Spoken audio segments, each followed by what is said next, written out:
ওম স্থাপকায় চ ধর্মস্য সর্বধর্মস্বরূপিণে অবতার বরিষ্ঠায় রামকৃষ্ণায় তে নমঃ। লীলা প্রসঙ্গ শুরু করছি। এর আগের দিন হয়েছিল যে ভক্তরা খুব ভাবুকতার প্রশ্রয় দিতেন, স্বামীজি তাদের সখী শ্রেণীভুক্ত বলতেন, আর যারা জ্ঞানের চর্চা করতেন তাদের তিনি শিবের ভূত অথবা দানা শ্রেণীভুক্ত বলতেন।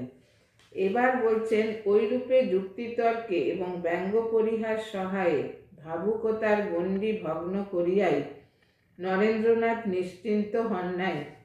কাহারও কোনরূপ ভাব ভঙ্গ করিয়া তাহার স্থলে অবলম্বন স্বরূপে অন্য ভাব যতক্ষণ না প্রতিষ্ঠিত করিতে পারা যায় ততক্ষণ প্রচার কার্য সুসম্পন্ন ও ফলদ হয় না।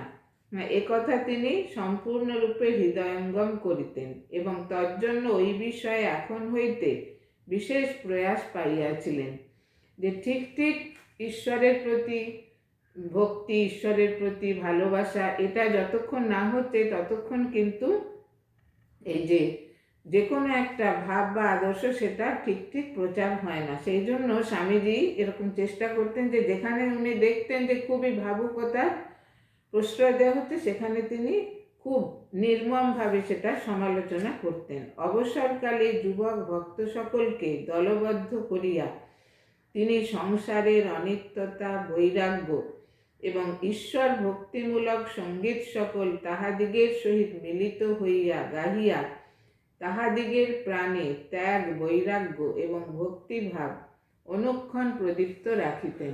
ঠাকুর তো স্বামীজিকে ভাত দিয়ে গিয়েছিলেন যে এইসব যে ত্যাগী ছেলেরা রয়েছে পার্শ্বদবৃন্দ, তাদের তুই এক জায়গায় রেখে তারা যাতে আর বাড়িতে না ফিরে যায় সেই চেষ্টা করবি, তারা যাতে এই আধ্যাত্মিক পথে ঠিক ঠিক চলতে পারে সেটা তুই দেখবি। সেই জন্য স্বামীজি এবার কি করলেন যে তার যেসব গুরু ভাইরা ছিলেন তাদের একত্রিত করে তিনি সংসারের অনিত্যতা, সংসারটা যে কত ক্ষণস্থায়ী, আর বিবেক বৈরাগ্য কি জিনিস সেই সব, এবং ঈশ্বরের ভক্তিমূলক যে সঙ্গীত যেসব আছে, স্বামীজি তো খুব ভালো গান গাইতে পারতেন, সেই সব তিনি তাদের সঙ্গে সেই গানগুলো গাইতেন। উনি চেষ্টা করতে লাগলেন যে কোনো প্রকারে এদের মনটাকে এই ত্যাগের পথে ত্যাগের ভাবে প্রতিষ্ঠিত করতে হবে। এরা সবাই ত্যাগী, সে ত্যাগের পথে এদের চলতে হবে। ঠাকুরকে দর্শন করিতে আসিয়া অনেকে তখন তাহার মধুর স্বরলহরী উৎক্ষিপ্ত কেয়া দিলমান তামিল পেয়ারা আখের মিট্টি মে মিল জানা, এটা একটা গান আছে, সেটা উনি করতেন, সেটা তারা শুনতে পেতেন। অথবা জীবন মধুময় তব নাম গানে হয় হে, অমৃত সিন্ধু চিদানন্দ ঘন হে, এসব গান স্বামীজি করতেন। স্বামীজি খুব ভালো তার সুকণ্ঠের অধিকারী ছিলেন আর খুব ভালো অনেক কিছু গান জানতেন। সেই জন্য ঠাকুরকে তিনি গান শুনিয়ে ঠাকুর সমাধিস্থ হয়ে যেতেন, মাকেও তিনি গান শুনিয়েছেন, খুব দরাজ গলা ছিল।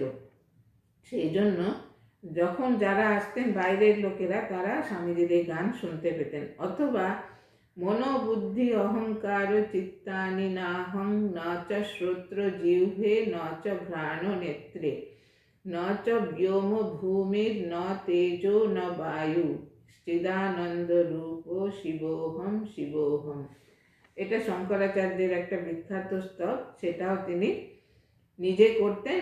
তার সমস্ত যে ভাইরা ছিলেন গুরু ভাইরা, তাদেরও শেখাতেন। প্রভৃতি সঙ্গীত ও স্তবাদি শ্রবণে বৈরাগ্য ও ঈশ্বর প্রেমের উত্তেজনায় অশ্রু বিসর্জন করিতে করিতে প্রত্যাবর্তন করিয়াছেন।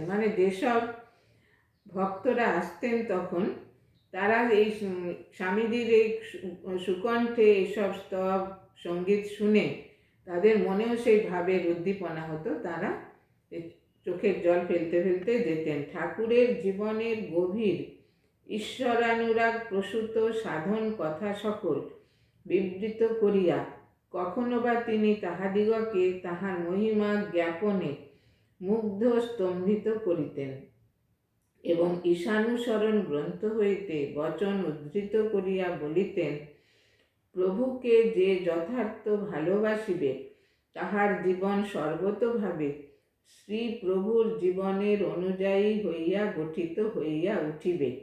অতএব ঠাকুরকে আমরা ঠিক ঠিক ভালোবাসি কিনা তাহার প্রকৃষ্ট প্রমাণ উহা হইতেই পাওয়া যাইবে। হ্যাঁ, তাছাড়াও তিনি কি করতেন, ঠাকুর যে এত তপস্যা করেছেন সেই তপস্যার কথাগুলো সব বলতেন, কত কঠিন সেই তপস্যা। আর ঈশানুসরণ, স্বামীজির খুব প্রিয় ছিল ঈশানুসরণ।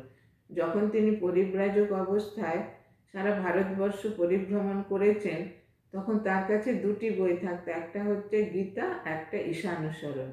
টমাস আ কেম্পিসের ইমিটেশন অফ ক্রাইস্ট, সেই বইটার বাংলা অনুবাদ হচ্ছে ঈশানুসরণ। সেই ঈশানুসরণ স্বামীজির খুব প্রিয় বই ছিল।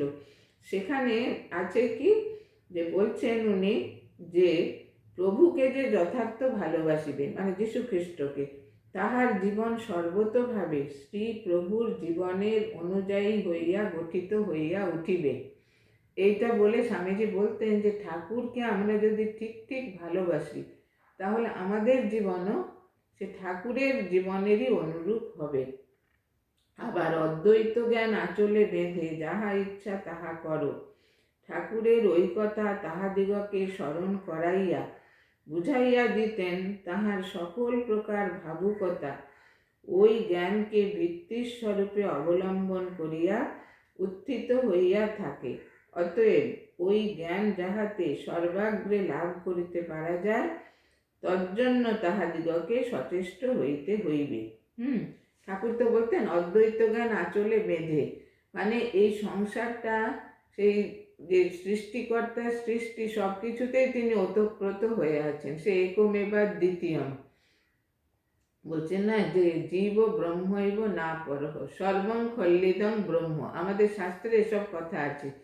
তাই বলছেন সেই সব কথা তিনি তার সে গুরু ভাইদের বলতেন যে অদ্বৈত জ্ঞান আঁচলে বেঁধে, যে সর্বভূতে যে তিনি বিরাজ করছেন, এই জ্ঞানে প্রতিষ্ঠিত হয়ে তোমরা তোমাদের জীবনকে পরিচালিত করো, জীবনকে গঠন করো। নূতন তত্ত্ব সকলের পরীক্ষাপূর্বক গ্রহণে তিনি তাহাদিগকে অনেক সময় প্রোৎসাহিত করিতেন। আমাদের স্মরণ আছে ধ্যান বা চিত্তৈকাগ্রতার সহায়ে আপনার ও অপরের শারীরিক ব্যাধি দূর করা যাইতে পারে। ওই কথা শুনিয়া তিনি একদিন আমাদিগকে একত্র মিলিত করিয়া ঠাকুরের শারীরিক ব্যাধি দূর করিবার মানসে দ্বার রুদ্ধ করিয়া গৃহমধ্যে ঐরূপ অনুষ্ঠানে নিযুক্ত করিয়াছিলেন। এটা একটা কথা আছে না, যে আমরা যদি কোনো কিছুর উপর খুব মানে মনটাকে কনসেন্ট্রেট করি, যে কোনো শরীরের যে কোনো এতে, তাহলে সেই রোগ ব্যাধি সেরে যায়। সেইটা স্বামীজির সেটার অনুষ্ঠান করার জন্য সব গুরু ভাইদের নিয়ে দরজা বন্ধ করে তিনি সেটা করেছেন, মানে সবাই ধ্যানস্থ হয়ে ঠাকুরের ব্যাধি যাতে নিরাময় হয় সেই চিন্তা করছিলেন।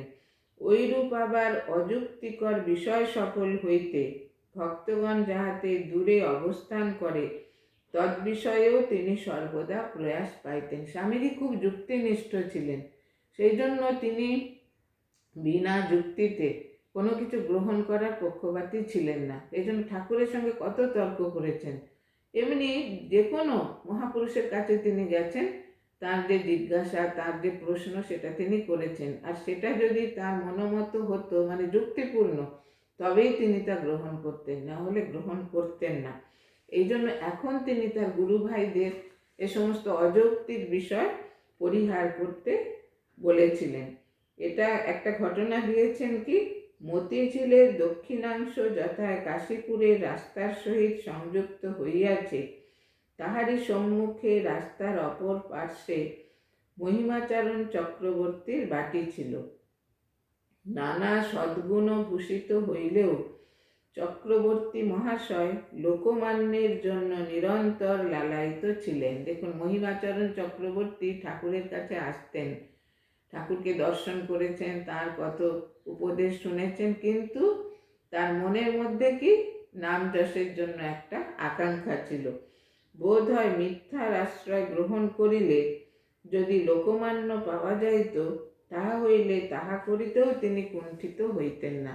তার মনের এরকম ভাব ছিল যে কি করে আমি লোকমান্য মানে নাম যশ এগুলো আমার হবে। সেই জন্য তিনি মিথ্যাচার করতেও তার কোনো মানে অসুবিধা, তার মনে কোনো দ্বিধা হতো না। কিসে লোকে তাহাকে ধনী, বিদ্বান, বুদ্ধিমান, ধার্মিক, দানশীল ইত্যাদি যাবতীয় সদ্গুণশালী বলিবে, এই ভাবনা তাহার জীবনের প্রত্যেক কার্য নিয়মিত করিয়া সময়ে সময়ে তাহাকে লোকের নিকট হাস্যাস্পদ করিয়া তুলিত। হ্যাঁ, সবসময় তিনি এটাই ভাবতেন যে কী করে লোকে আমাকে আমার খুব প্রশংসা করবে। কি প্রশংসা? তিনি খুব ধনী, তিনি খুব বিদ্বান, তিনি খুব বুদ্ধিমান, তিনি খুব ধার্মিক। এটা মানে সবসময় তিনি নিজের প্রশংসা শুনতে চাইতেন। এটা যে অনেক সময় লোকের কাছে তাকে হাস্যাস্পদ মানে লোকেরা হাসতো আড়ালে, যে কি এরকম সবসময় সে নিজের, আমরা বাংলায় বলি না যে নিজের ঢাক নিজেই পেটাচ্ছে, সেরকম যে নিজের গুণগান নিজেই করছেন। এটা অনেকে তাকে খুব উপহাস করতেন আড়ালে। চক্রবর্তী মহাশয় কোনো সময়ে এক অবৈতনিক বিদ্যালয় খুলিয়া তাহার নাম রাখিয়াছিলেন প্রাচ্য আর্য শিক্ষা কাণ্ড পরিষদ। দেখুন কত বড় নাম। এখানেও তার সে নাম পাবার ইচ্ছা, মানে মানযশের আকাঙ্ক্ষা। তাহার একমাত্র পুত্রের নাম রাখিয়াছেন মৃগাঙ্ক মৌলি পুততুণ্ডী। দেখুন কিরকম একটা নাম, একটা হাস্যকর নাম আর এত বিরাট নাম, কিন্তু তিনি কেন রেখেছেন? যে লোকেরা বলবে বাবা ওর ছেলের এরকম নাম, এরকম। আর বলছেন কি, বাটিতে একটি হরিণ ছিল, তাহার নামকরণ করিয়াছিলেন কপিনজল। কারণ তাহার ন্যায় পণ্ডিত ব্যক্তির ছোটোখাটো সরল নাম রাখা কি শোভা পায়? এই যে সবেতেই তিনি নিজেকে একটু এক্সট্রা অর্ডিনারি, মানে আমি সাধারণ নই, আমি অসাধারণ, আমি এত সম্পদবান, আমার এত বিদ্যা বুদ্ধি আছে, আমি এত ধার্মিক, সবাই আমার প্রশংসা করবে, এই ভাবটা তার মনের মধ্যে একেবারে দৃঢ় ছিল। বলছেন কি যে তাহার ইংরাজি সংস্কৃত নানা গ্রন্থ সংগ্রহ ছিল। আলাপ হইবার পরে একদিন নরেন্দ্রনাথের সহিত তাহার বাটিতে যাইয়া আমরা জিজ্ঞাসা করিয়াছিলাম, চক্রবর্তী মহাশয় আপনি এত গ্রন্থ সব পড়িয়াছেন? বাড়িতে বিরাট লাইব্রেরির মতো অনেক বই। তখন স্বামীজির সঙ্গে একদিন মহারাজরা গেছেন, গিয়ে বলছেন চক্রবর্তী মহাশয় আপনি এত বই পড়েছেন, আপনার বাড়িতে এত বই? উত্তরে তিনি সবিনয়ে উহা স্বীকার করিয়াছিলেন, হ্যাঁ আমি পড়েছি যতদূর পেরেছি এরকম। কিন্তু পরক্ষণেই নরেন্দ্র উহার মধ্যস্থিত কতকগুলি গ্রন্থ বাহির করিয়া উহাদিগের পাতা কাটা নাই দেখিয়া কারণ জিজ্ঞাসা করিলে বলিয়াছিলেন, কি জানো ভায়া, লোকে আমার পড়া পুস্তকগুলি লইয়া যাইয়া আর ফিরাইয়া দেয় নাই, তাহার স্থলে এই পুস্তকগুলি পুনরায় কিনিয়া রাখিয়াছি, এখন আর কাহাকেও পুস্তক লইয়া যাইতে দিই না। তিনি তখন কি করলেন? স্বামীজি তো খুব বুদ্ধিমান, যেই উনি বলেছেন হ্যাঁ পড়েছি এত বই, তিনি কয়েকটা বই নিয়ে উল্টে পাল্টে দেখছেন যে তাতে পাতাগুলো কাটা নেই, তার মানে পড়া হয়নি। তখন বলেছেন এই যে পাতা কাটা নেই, তখন মহিমাচরণ তখনও একটা মিথ্যা কথাই বললেন যে আমার বই অনেকে নিয়ে, আমার পড়া বইগুলো নিয়ে তারা আর ফেরত দেয়নি, সেই জন্য আমি কিনে রেখেছি, আর কাউকে বই দিই না, এই জন্য পাতা কাটা হয়নি।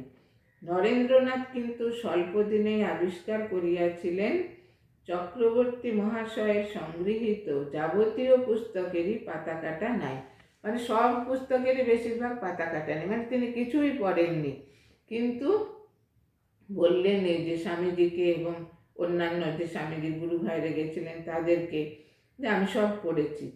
সুতরাং ওই সকল গ্রন্থ যে তিনি কেবলমাত্র লোকমান্য লাভ ও গৃহশোভা বর্ধনের জন্য রাখিয়াছিলেন তদ্বিষয়ে নরেন্দ্রের একরূপ দৃঢ় ধারণা হইয়াছিল। সুতরাং কি, এই যে বইগুলো রেখেছেন কেন? লোকেরা খুব বলবে যে উনি এত পড়াশোনা করেন, এত ভালো বই ওনার বাড়িতে আছে, এত সংগ্রহ, বলে তাকে অনেক প্রশংসা করবে। আর বাড়ির একটা সৌন্দর্য, বই থাকলে তো সত্যিকারের বাড়ির একটা অন্যরকম হয়ে যায়, মানে গৃহের শোভা বর্ধন করে পুস্তক। সেই জন্য তিনি এই দুটো কারণে এত বই রাখতেন।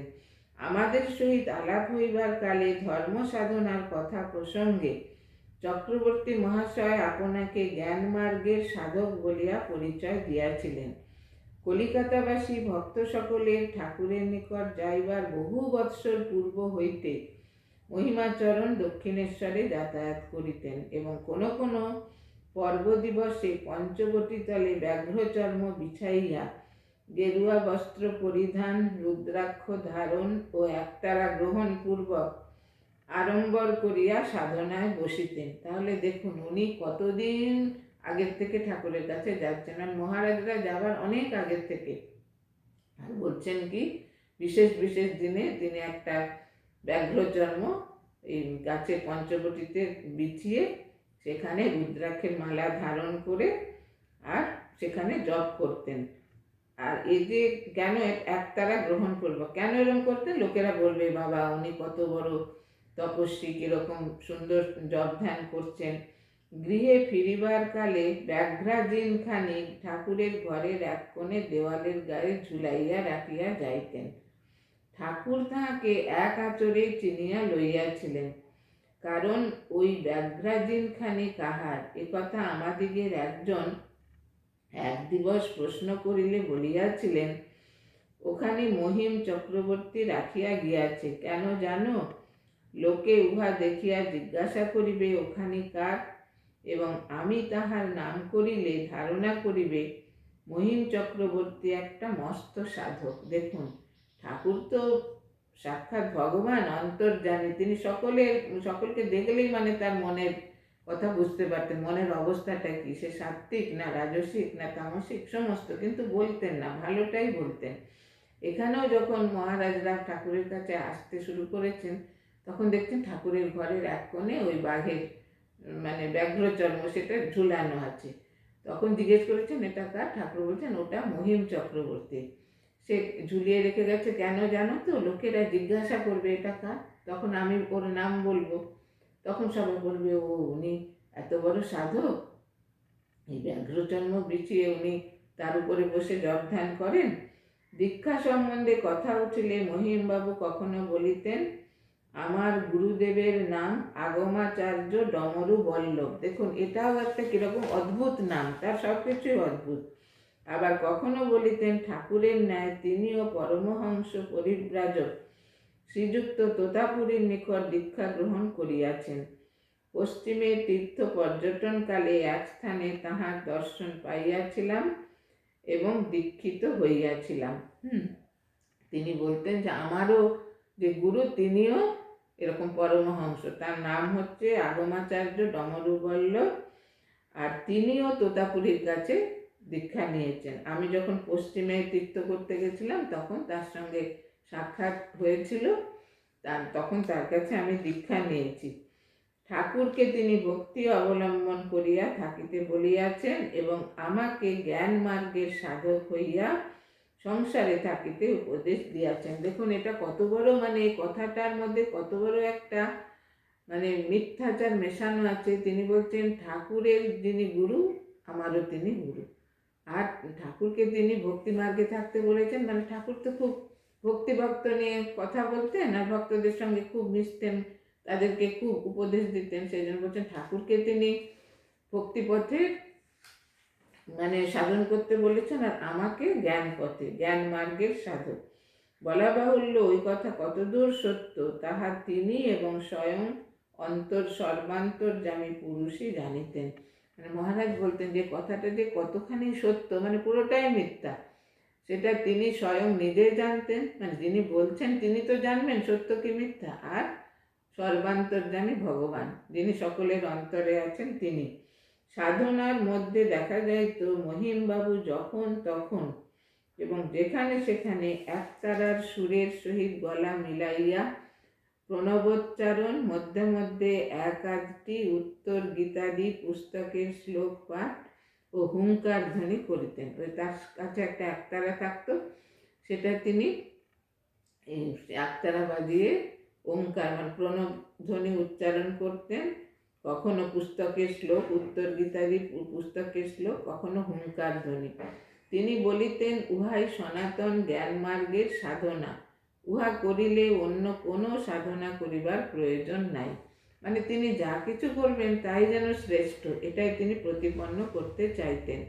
উহাতেই কুলকুণ্ডলিনী জাগরিতা হইয়া উঠিবে এবং ঈশ্বর দর্শন হইবে। হ্যাঁ, সাধক কেন সাধনা করে? তার চেতনা জাগ্রত করার জন্য। তো কুলকুণ্ডলিনীর জাগরণ হলে তবে সেই চেতনার জাগ্রত অবস্থা হয়। তাই উনি বলতেন, আমি এই যে করছি সাধনা, এই যে একতারা বাজিয়ে গান করছি বা স্তব করছি, এতেই কুলকুণ্ডলিনী জাগ্রতা হবেন, আর কোনো সাধনার দরকার নেই। মহিমবাবুর বাটিতে শ্রী শ্রী অন্নপূর্ণা মূর্তি প্রতিষ্ঠিত ছিল এবং বোধ হয় প্রতি বৎসর জগদ্ধাত্রী পূজাও হইত। উহা হইতে অনুমিত হয় তিনি শাক্ত পরিবারে জন্মগ্রহণ করিয়াছিলেন।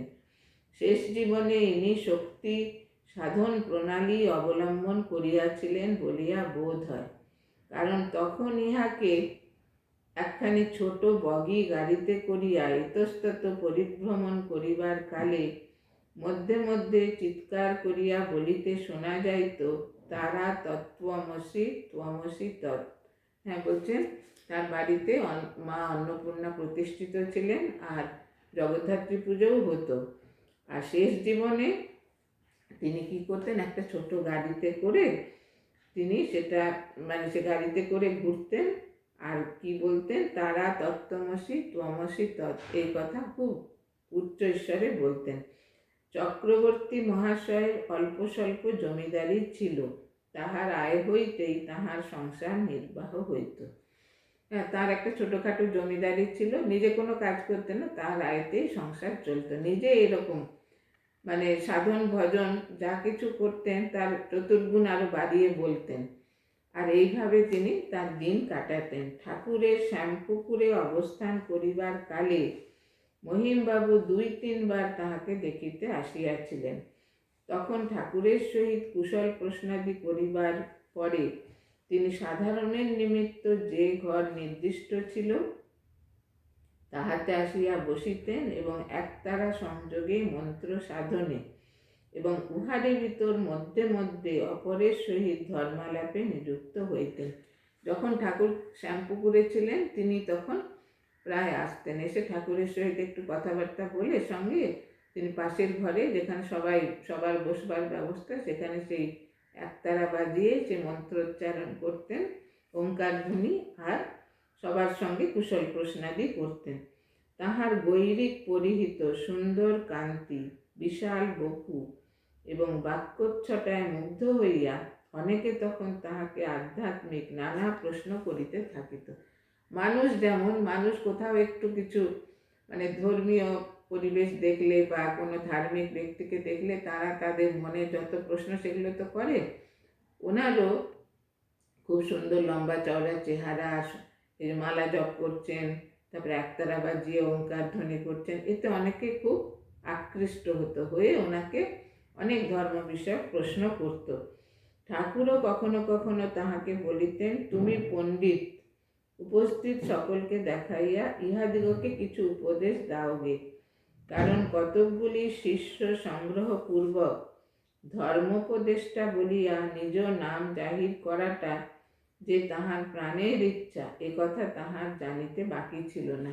ঠাকুর তো সবই বুঝতেন, সবার মনের খবর তিনি রাখতেন। সেই জন্য যখন দেখতেন অনেকে এসেছে তখন তিনি মহিমবাবুকে বলতেন, তুমি এদের একটু উপদেশ দাও, তুমি তো পণ্ডিত মানুষ, অনেক সংস্কৃত শ্লোক বলছেন, অনেক গান করছেন, অনেক কিছু ধর্মোপদেশ দিচ্ছেন, তাই বলছেন তুমি পণ্ডিত, তুমি এদের একটু ধর্মোপদেশ দাও। কারণ ঠাকুর জানতেন এর খুব লোকমান্যের ইচ্ছা। দেখুন কীরকম আমাদের সংস্কার, প্রারব্ধ, যে ঠাকুর সাক্ষাৎ ভগবান, তাকে দেখছেন মহিমাচরণ, তার সঙ্গ করছেন, তবু তার মন থেকে সে প্রারব্ধের এটা যাচ্ছে না। হ্যাঁ, যে সে পূর্বজন্মের সংস্কার, যে লোকমান্য হবার ইচ্ছা, এটা এত তার মনের ভেতরে একেবারে গভীরে রয়েছে যে কিছুতেই সেটা তিনি তার থেকে মনকে ওঠাতে পারছেন না। সেটা ঠাকুরও বুঝেছিলেন। বুঝে তিনি কি করতেন, যে তাকে সেইভাবে বলতেন যে অনেক লোক এসেছে, তুমি এবার এদের একটু উপদেশ দাও, তুমি তো পণ্ডিত। উনি খুব খুশি হতেন তাতে, যে ঠাকুর আমাকে এত আমার এত প্রশংসা করছেন। এই ভেবে তিনি তাদের সঙ্গে ধর্মালাপ করতেন। শ্যামপুকুরে আসিয়া মহিমবাবু একদিন ওইরূপে নানা কথা কহিতে লাগিলেন এবং অন্য সকল প্রকার সাধনোপায়কে হীন করিয়া তাহার অবলম্বিত সাধন পথই শ্রেষ্ঠ এবং সহজ ইহা প্রতিপন্ন করিতে লাগিলেন। হ্যাঁ, একদিন তিনি শ্যামপুকুরে এসে অনেক কথা বলতে বলছেন কি যে অন্য সব সাধন পথ খুব কঠিন, ওগুলো সাধন করা যায় না, কিন্তু আমার এই যে পদ্ধতি এটা খুবই সোজা। ঠাকুরের যুবক ভক্ত সকলে তাহার ওই কথা সকল বিনা প্রতিবাদে শুনিতেছে দেখিয়া নরেন্দ্রনাথের আর সহ্য হইল না। তিনি বিপরীত তর্ক উত্থাপিত করিয়া মহিমবাবুর কথা অযুক্তিকর দেখাইতে লাগিলেন এবং বলিলেন, আপনার ন্যায় একতারা বাজাইয়া মন্ত্রোচ্চারণ করিলেই যে ঈশ্বর দর্শন উপস্থিত হইবে তাহার প্রমাণ কি? দেখুন, স্বামীজি তো খুব যুক্তিনিষ্ঠ, তিনি কোনোটা অযৌক্তিক কিছু মেনে নিতেন না।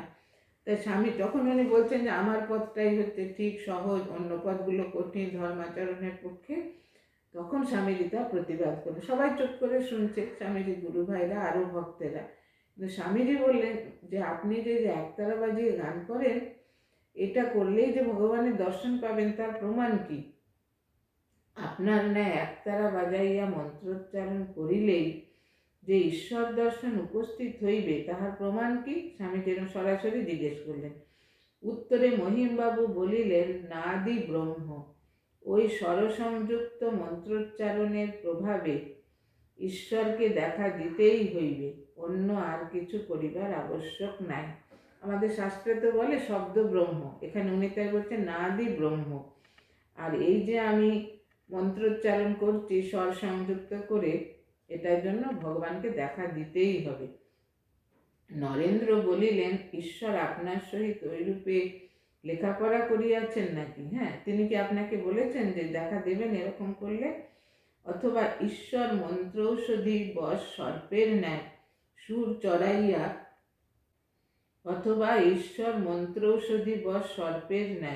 চড়াইয়া হুম হাম করিলেই অবশ হইয়া সুরসুর করিয়া সম্মুখে নামিয়া আসিবেন? তখন স্বামীজি বলছেন, ভগবান কি আপনাকে বলেছেন যে এরকম করলে দেখা দেবেন? আর না, যেমন সাপকে মন্ত্র পড়লে সে মাথা নিচু করে সেই যে মন্ত্র করছে তার কাছে চলে আসে, সেই রকম কি তিনি আপনার কাছে চলে আসবেন?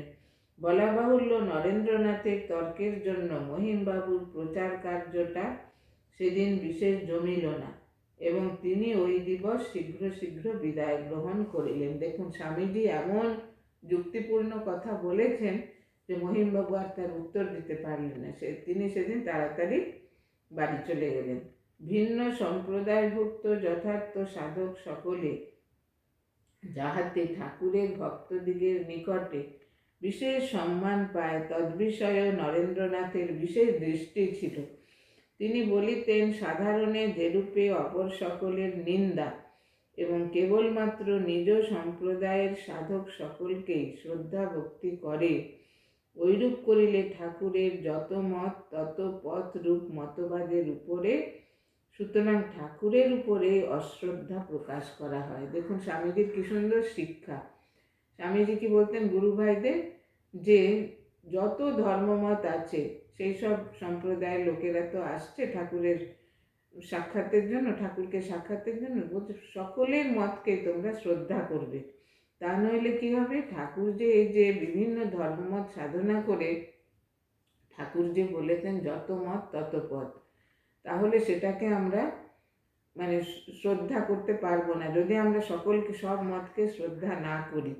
আর সেই মতটাকে শ্রদ্ধা না করলে ঠাকুরকেও আমরা অশ্রদ্ধা করব, কারণ ঠাকুরই তো বলেছেন যত মত তত পথ। তাহলে ঠাকুরের যে আমরা ঠাকুরের ভাব, ঠাকুরের আদর্শ অনুযায়ী তো আমরা এই পথে চলছি, এই আধ্যাত্মিক পথে। এখন ঠাকুর যে বলেছেন যত মত তত পথ, সেই জন্য আমাদের প্রত্যেক ধর্মমতকে আমাদের শ্রদ্ধা করতে হবে। সুতরাং শ্যামপুকুরে থাকিবার কালে ঐরূপ একটি ঘটনার কথা আমাদিগের স্মরণ হইতেছে। যে স্বামীজি বললেন তো, সেই ঘটনা একটা ঘটল কি, প্রভুদয়াল মিশ্র নামক জনৈক খ্রিস্টান ধর্মযাজক ঠাকুরকে দর্শন করিবার জন্য একদিন উপস্থিত হইলেন। গেরুয়া পরিহিত দেখিয়া আমরা তাহাকে প্রথমে খ্রিস্টান বলিয়া বুঝিতে পারি নাই। পরে কথা প্রসঙ্গে তিনি যখন তাহার স্বরূপ পরিচয় প্রদান করিলেন, তখন তাহাকে প্রশ্ন করা হইল, তিনি খ্রিস্টান হইয়া গৈরিক বস্ত্র ব্যবহার করেন কেন? হ্যাঁ, প্রভুদয়াল মিশ্র তিনি খ্রিস্টান, খ্রিস্ট ধর্ম অবলম্বন করেছেন, কিন্তু গেরুয়া পরিধান করতেন। তা একদিন এসেছেন শ্যামপুকুরে, মহারাজরা বুঝতেই পারেননি, ভেবেছেন কোনো সন্ন্যাসী সম্প্রদায়ের ভুক্ত, কিন্তু তিনি যখন নিজের পরিচয় দিলেন তখন তাকে বলছেন যে আপনি খ্রিস্টান হয়ে কেন গেরুয়া পরেছেন? খ্রিস্টানরা তো গেরুয়ায় পরে না। তখন তিনি উত্তর করিয়াছিলেন, ব্রাহ্মণ বংশে জন্মগ্রহণ করিয়াছি, ভাগ্যক্রমে ঈশামসীর উপর বিশ্বাস স্থাপন পূর্বক তাহাকে নিজ ইষ্ট দেবতা রূপে গ্রহণ করিয়াছি বলিয়াই কি আমাকে আমার পিতৃপিতামহ মহাগত চালচলনাদি ছাড়িয়া দিতে হইবে? আমি যোগশাস্ত্রে বিশ্বাস এবং ঈশাকে ইষ্ট দেবতা রূপে অবলম্বন করিয়া নিত্য যোগাভ্যাস করিয়া থাকি। তিনি তখন বললেন যে আমি তো ব্রাহ্মণ বংশে জন্মগ্রহণ করেছি, আর আমাদের যে পিতামহ সমস্ত পূর্বপুরুষ তারা তো এই সনাতন হিন্দু ধর্মটাই তারা অনুসরণ করেছিলেন, আর এখন আমি ভাগ্যক্রমে আমি ঈশামসীর যীশুখ্রিস্টকে আমি ইষ্ট দেবতা রূপে অবলম্বন করেছি, কিন্তু আমি নিত্য যোগাভ্যাস করি। জাতিভেদে আমার বিশ্বাস না থাকিলেও যাহার তাহার হস্তে ভোজনে যোগাভ্যাসের হানি হয়, এক কথায় আমি বিশ্বাস করি এবং নিত্য সপাকে হবিষ্যান্ন খাইয়া থাকি। হ্যাঁ, বলছেন আমি জাতিভেদে বিশ্বাস করি না, কিন্তু যাত্রার হাতে খেলে ভাবের হানি হয়, তাই জন্য আমি যাত্রার হাতে খাই না, আমি সপাক ভোজন করি। উহার ফলে খ্রিস্টান হইলেও যোগাভ্যাসের ফল যথা জ্যোতি দর্শনাদি আমার একে একে উপস্থিত হইতেছে। ভারতের ঈশ্বরপ্রেমী যোগীরা সনাতন কাল হইতে গৈরিক পরিধান করিয়া আসিয়াছেন, সুতরাং উহাপেক্ষা আমার নিকট অন্য কোনো প্রকার বসন কি প্রিয়তর হইতে পারে? হ্যাঁ, বলছেন ভারতের যারা সাধু সন্ত যারা সনাতন কাল থেকে গৈরিক বস্ত্রের পরিধান করেন, সুতরাং এটাই তো আমার প্রিয় পোশাক।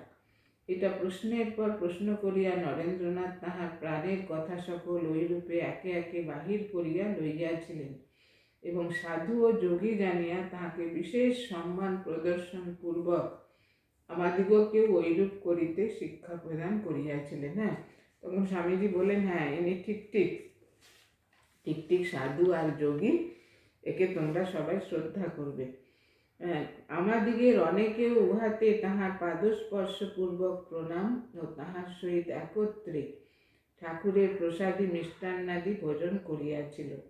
ঠাকুরকে ইনি সাক্ষাৎ ঈশা বলিয়া নিজ মত প্রকাশ করিয়াছিলেন। ঠাকুর দেখুন তখন শরীরে আছেন তো, কিন্তু এই যে প্রভুদয়াল মিশ্র তিনি সাক্ষাৎ ঠাকুরের ভেতর সেই যীশুখ্রিস্টকেই দর্শন করলেন। তিনি বললেন ইনি সাক্ষাৎ যীশুখ্রিস্ট বলে তিনি এত ঠাকুরকে ভক্তি শ্রদ্ধা প্রদর্শন করলেন। আর স্বামীজি তার গুরু ভাইদের সঙ্গে, গুরু ভাইরা অনেকে তাকে পায়ে হাত দিয়ে প্রণাম করলেন, তার সঙ্গে বসে তারা ফল মিষ্টি সব গ্রহণ করলেন। ওইরূপে নরেন্দ্রনাথ যখন ঠাকুরের ভক্তগণকে সুপথে পরিচালিত করিতে নিযুক্ত ছিলেন, তখন ঠাকুরের শারীরিক ব্যাধি দিন দিন বৃদ্ধি পাইতেছিল। এদিকে স্বামীজি তো সব গুরু ভাইদের নিয়ে কিভাবে জীবনে চলতে হবে, কিভাবে নিজেদের ভাবটাকে ঠিক রাখতে হবে, নিজেদের আদর্শটাকে অনুসরণ করতে হবে, এসব শিক্ষা তো দিচ্ছেন। এদিকে ঠাকুরের শরীর দিন দিন খারাপ হচ্ছে, সেই অসুখ ক্যান্সার বেড়ে যাচ্ছে। ডাক্তার সরকার পূর্বে যে সকল ঔষধ প্রয়োগে স্বল্পাধিক ফল পাইয়াছিলেন, ওই সকল ঔষধে এখন আর কোনো উপকার হইতেছে না দেখিয়া চিন্তিত হইয়া পড়িলেন। তিনি তো হোমিওপ্যাথি ওষুধ দিচ্ছিলেন, একটু ফল একটু উপকার পাচ্ছিলেন ঠাকুর, কিন্তু দেখা গেল যে সেই উপকারও আর হচ্ছে না, মানে ব্যাধি দিন দিন বৃদ্ধি পাচ্ছে। তখন তিনি খুব চিন্তিত হয়ে পড়লেন এবং কলিকাতার রুদ্ধ দূষিত বায়ুর জন্য ঐরূপ হইতেছে স্থির করিয়া শহরের বাহিরে কোনো বাগান বাটিতে ঠাকুরকে রাখিবার জন্য পরামর্শ প্রদান করিলেন। বলুন, কলকাতায় এত ঘেন্দি পরিবেশ, এত বায়ু দূষণ, এত লোকের সমাগম, সেই জন্য কোনো খোলামেলা জায়গায় কলকাতার বাইরে রাখলে ঠাকুরের শরীরের মানে উন্নতি হবে। তখন অগ্রহায়ণের অর্ধেক অতীত হইয়াছে। পৌষ মাসে ঠাকুর বাটি পরিবর্তন করিতে চাহিবেন না জানিয়া ভক্তগণ এখন উঠিয়া পড়িয়া ঐরূপ বাগান বাটির অনুসন্ধানে লাগিয়া যাইলেন এবং অনতিকালের মধ্যেই কাশীপুরস্থ মতিঝিলের উত্তরাংশ, যেখানে বরাহনগর বাজারে যাইবার বড় রাস্তার সহিত সংযুক্ত হইয়াছে, তাহারই সম্মুখে রাস্তার অপর পার্শ্বে অবস্থিত রানী কাত্যায়নের জামাতা গোপালচন্দ্র ঘোষের উদ্যানবাটি ৮০ টাকা মাসিক ভাড়ায় ঠাকুরের বাসের জন্য ভাড়া করিয়া লইলেন। তখন অগ্রহায়ণ মাস চলছিল, তো এখন পৌষ মাসে কোথাও যেতে নেই।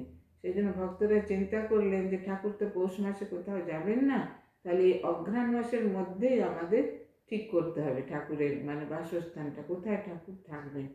সবাই মিলে উঠে পড়ে খোঁজ খবর করে তখন এই কাশীপুরে এই গোপাললাল শীলের গোপালচন্দ্র ঘোষের উদ্যানবাটি, সেটা ৮০ টাকা মাসিক ভাড়ায় সেটা ঠিক হলো যে ঠাকুর সেখানে থাকবেন। ঠাকুরের পরম ভক্ত কলিকাতার শিমুলিয়া পল্লী নিবাসী সুরেন্দ্রনাথ মিত্র মহাশয় উক্ত বাটি ভাড়ার সমস্ত ব্যয় বহনে অঙ্গীকার করিয়াছিলেন। সুরেন্দ্রনাথ মিত্র, হ্যাঁ, ঠাকুর যাকে সুরেশ বলতেন, তিনি তখন সুরেন্দ্রও বলতেন অনেক সময়, তিনি সেই বাড়ি ভাড়ার সমস্ত টাকাটা দিতে রাজি হলেন। তখনকার দিনে ৮০ টাকা মানে চিন্তা করুন কত মানে ব্যয়বহুল, কিন্তু তিনি সেটা বললেন আমি এটা দেব। বাটি স্থির হইলে শুভ দিন দেখিয়া শ্যামপুকুর হইতে দ্রব্যাদি লইয়া যাইয়া উক্ত বাটিতে থাকিবার বন্দোবস্ত হইতে লাগিল। পরিশেষে অগ্রহায়ণ মাসের সংক্রান্তির ১ দিবস পূর্বে অপরাহ্নে ভক্তগণ শ্যামপুকুরের বাসা হইতে ঠাকুরকে কাশীপুরের উদ্যানবাটিতে আনয়ন করিলেন এবং ফল পুষ্প সমন্বিত বৃক্ষরাজি শোভিত ওই স্থানের মুক্ত বায়ু, নির্জনতা প্রভৃতি দর্শনে ঠাকুরকে আনন্দিত দেখিয়া পরম চিত্তপ্রসাদ লাভ করিলেন। ঠাকুর ছোট ঘর একদম পছন্দ করতেন না, ছোট ঘর ছোট জায়গা বলতেন, মন সংকুচিত হয়ে যায়। সেই জন্য এখানে কাশীপুরে আপনারা তো সবাই দেখেছেন যে কি বিশাল প্রাঙ্গণ, কি সুন্দর খোলামেলা, সামনে পুকুর, গাছপালা ভর্তি। সেখানে এসে ঠাকুর খুব খুশি হলেন যে এত সুন্দর খোলামেলা জায়গা। এই যে ঠাকুরের আনন্দ দেখে তখন ভক্তরা খুব আনন্দ করতে লাগলেন। এবার কাশীপুর উদ্যানবাটি সম্পর্কে বলছেন যে কলকাতার উত্তরাংশে যে প্রশস্ত রাস্তাটি প্রায় ৩ মাইল দূরে অবস্থিত বরাহনগরকে বাগবাজার পল্লীর সহিত সংযুক্ত রাখিয়াছে, তাহার উপরেই কাশীপুরের উদ্যানবাটি বিদ্যমান। কাশীপুর আপনারা সকলেই দেখেছেন যে বরানগরকে ৩ মাইল দূরে অবস্থিত, কলকাতার উত্তরাংশে এটা যে প্রশস্ত রাস্তাটি প্রায় ৩ মাইল দূরে অবস্থিত বরানগরকে, মানে কলকাতার ৩ মাইল দূরে বরানগর, সে বরানগর আর বাগবাজারের মাঝখানে হচ্ছে কাশীপুর উদ্যানবাটি। বাগবাজার পুলের উত্তর হইতে আরম্ভ করিয়া উক্ত উদ্যানের কিছু দূর দক্ষিণে অবস্থিত কাশীপুরে চৌরাস্তা পর্যন্ত ওই রাস্তায় প্রায় উভয় পার্শ্বেই দরিদ্র মোটে মজুর শ্রেণীর লোকসমূহের থাকিবার কুটির এবং তাহাদিগেরই দৈনন্দিন জীবন নির্বাহের উপযোগী দ্রব্য সম্ভার পূর্ণ ক্ষুদ্র ক্ষুদ্র বিপণী সকল দেখিতে পাওয়া যায়। হ্যাঁ, ওখানে মানে যত রাস্তার দুপাশে ছোট ছোট বাড়ি আর সে ছোট ছোট দোকান, এগুলো উহার মধ্যে ইতস্তত বিক্ষিপ্ত কয়েকখানি ইষ্টকালয় কতগুলো মানে পাকা বাড়ি, যথা কয়েকটি পাটের গাঁট রাখিবার কুঠি, দাস কোম্পানির লৌহের কারখানা, রেলের কুঠি, তখন এগুলো ছিল, দুই একখানি উদ্যান বা বাসভবন ও কাশীপুরের চৌরাস্তার দক্ষিণ পশ্চিম কোণে অবস্থিত পুলিশের ও অগ্নি ভয় নিবারক ইঞ্জিনাদি রক্ষার কুঠি এবং উহারই পশ্চিমে অনতি দূরে সর্বমঙ্গলা দেবীর সুপ্রসিদ্ধ মন্দির, যেন মানবদিগের মধ্যে বিষম অবস্থাভেদের সাক্ষ্য প্রদান করিবার জন্যই দণ্ডায়মান। হ্যাঁ, মানে সমস্ত কিছুই ওখানে আছে, রেলের কুঠি, তারপরে দু একটা পাকা মানে বাড়ি, আর সেখানে সর্বমঙ্গলা দেবীর সুপ্রসিদ্ধ মন্দির। শিয়ালদহ রেলওয়ের উন্নতি ও বিস্তৃতি হওয়ায় অধুনা আবার উক্ত রাস্তার ধারে অনেকগুলি টিনের ছাদযুক্ত গুদাম ইত্যাদি নির্মিত হইয়া কয়েক বৎসর পূর্বে উহার যাহা কিছু সৌন্দর্য ছিল তাহারও অধিকাংশের বিলোপ সাধন করিয়াছে। সেখানে রেলের জন্য আবার জিনিস রাখার জন্য গোডাউন হয়েছে কতগুলো। ওইরূপে ওই প্রাচীন রাস্তাটি নয়ন প্রীতিকর না হইলেও ঐতিহাসিকের চক্ষে উহার কিছু মূল্য আছে। কি কারণ শোনা যায় এই পথ দিয়া অগ্রসর হইয়াই নবাব সিরাজ গোবিন্দপুর ব্রিটিশ দুর্গ অধিকার করিয়াছিলেন এবং বাগবাজার হইতে কিঞ্চিত অধিক অর্ধমাইল উত্তরে উহারই একাংশে মসিমুখ নবাব মির্জাফরের এক প্রাসাদ এককালে অবস্থিত ছিল। হ্যাঁ, বলতেন কি এই রাস্তাটা ঐতিহাসিক মূল্য কি আছে, এই রাস্তা দিয়ে গিয়েই নবাব সিরাজউদ্দৌলা কি করেছিলেন, গোবিন্দপুর, তা গোবিন্দপুর, সুতানুটি আর কলকাতা, তিনটে নিয়েই তো কলকাতা, তিনটে গ্রাম ছিল, সেই গোবিন্দপুরে ব্রিটিশদের দুর্গ ছিল, সেটা নবাব সিরাজউদ্দৌলা সেটা অধিকার করেছিলেন, আর এখানে মির্জাফরের প্রাসাদ ছিল। ওইরূপে বাগবাজার হইতে কাশীপুরের চৌমাথা পর্যন্ত পথটি মনজ্ঞ দর্শন না হইলেও উহার পর হইতে বরানগরের বাজার পর্যন্ত বিস্তৃত উহার অংশটি দেখিতে মন্দ ছিল না।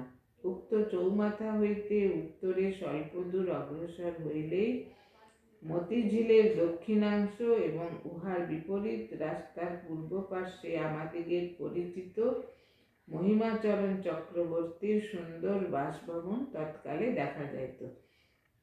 বলছে এখানে কিছু দূর, এই রাস্তায় কিছু দূর গেলেই মতিঝিলের দক্ষিণ দিক আর মহিমাচরণ চক্রবর্তীর বাড়ি দেখা যেত। রেল কোম্পানি অধুনা উক্ত বাটির চতুষ্পার্শ্বস্থ উদ্যানের অধিকাংশ ক্রয় করিয়া উহার ভিতর দিয়া রেলের এক শাখা গঙ্গাতীর পর্যন্ত বিস্তৃত করিয়া উহাকে এককালে শ্রীহীন করিয়াছে। ওই স্থান হইতে আরও কিছু দূর উত্তরে অগ্রসর হইলে বামে মতিঝিলের উত্তরাংশ এবং তৎ বিপরীতে রাস্তার পূর্ব পার্শ্বে কাশীপুর উদ্যানের উচ্চ প্রাচীর ও লৌহময় ফটক নয়ন গোচর হয়। মতিঝিলের পশ্চিমাংশের পশ্চিমে অবস্থিত রাস্তার ধারে কয়েকখানি সুন্দর উদ্যানবাটি গঙ্গা তীরে অবস্থিত ছিল। উদ্যানবাটিগুলো তন্মধ্যে মতিলাল শীলের উদ্যানী, যাহা এখন কলিকাতা ইলেকট্রিক কোম্পানির হস্তগত হইয়া ইতিপূর্বের বিরাম ও সৌন্দর্যের ভাব হারাইয়া কর্ম ও ব্যবসায়ের ব্যস্ততা ও উচ্চধ্বনিতে সর্বদা মুখরিত রহিয়াছে, প্রশস্ত ও বিশেষ মনোজ্ঞ ছিল। মতিশীলের উদ্যানের উত্তরে তখন বসাক দিকের একখানি ভগ্ন বাসভবন গঙ্গা তীরে অবস্থিত ছিল। এটা মানে পুরো বর্ণনাটা দিচ্ছেন আর কি, যে কাশীপুরের অবস্থানটা তখন কীরকম ছিল। এই বর্ণনার পরে এবার আমরা কাশীপুরের এটা উদ্যানবাটির বর্ণনা পাব। হ্যাঁ, এটা এখানেই তাহলে শেষ করছি।